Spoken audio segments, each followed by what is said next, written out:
గుల్బర్గాను తర్వాత రాయచూర్ జిల్లాను వాటిని కర్ణాటకలో కలుపుకున్నది.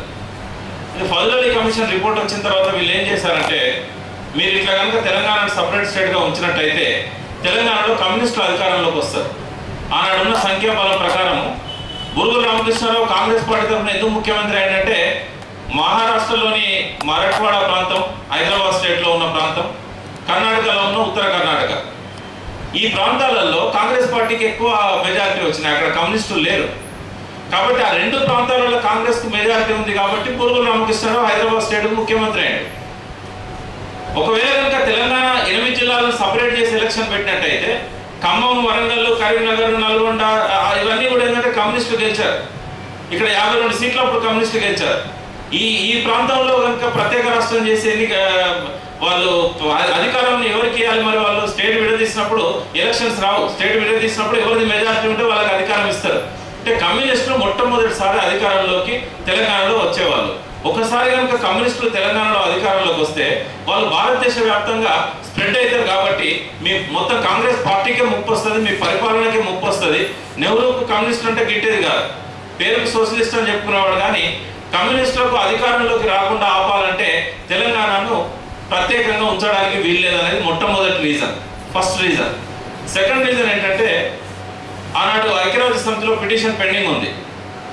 లాయకలి పంపించిన పిటిషన్ ఏదైతే ఉన్నదో తెలంగాణను ప్రత్యేక దేశంగా ఏర్పాటు చేయాలని చెప్పి పిటిషన్ పెండింగ్ ఉంది. ఒకవేళ ఫజల్ అలీ సూచనల ప్రకారం తెలంగాణను ప్రత్యేక రాష్ట్రంగా ఉంచినట్టయితే ఆ ఐక్యరాజ్య సమితి ఎప్పటికైనా కూడా తెలంగాణను ప్రత్యేక దేశంగా ప్రకటించవచ్చు. కాబట్టి తెలంగాణ అనేది ఎప్పటికైనా మనకు కొరకరాని కొయ్యగా మారుతుంది.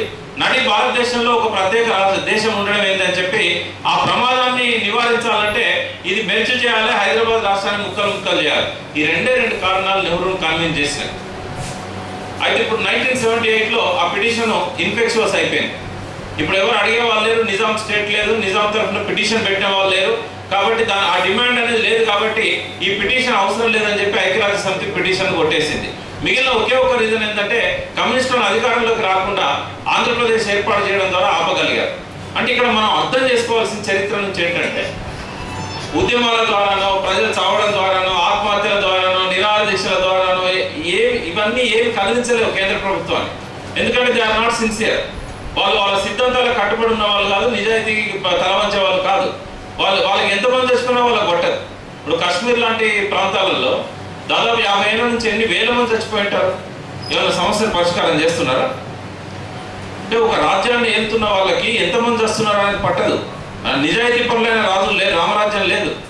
వాళ్ళకి ఎంతసేపు ఏంటంటే, మేము కేంద్రంలో అధికారంలో ఉండాలంటే మేము ఏం చేయాలి? Rahul Gandhi next prime minister కావాలనేది వాళ్ళ కాంగ్రెస్ అధిష్టానం యొక్క ఏకైక కోరిక. అది సోనియా గాంధీ కానివ్వండి, అక్కడ ఉన్న మిగతా వాళ్ళు ఎవరైనా కానివ్వండి, వాళ్ళు రాహుల్ గాంధీని ప్రైమ్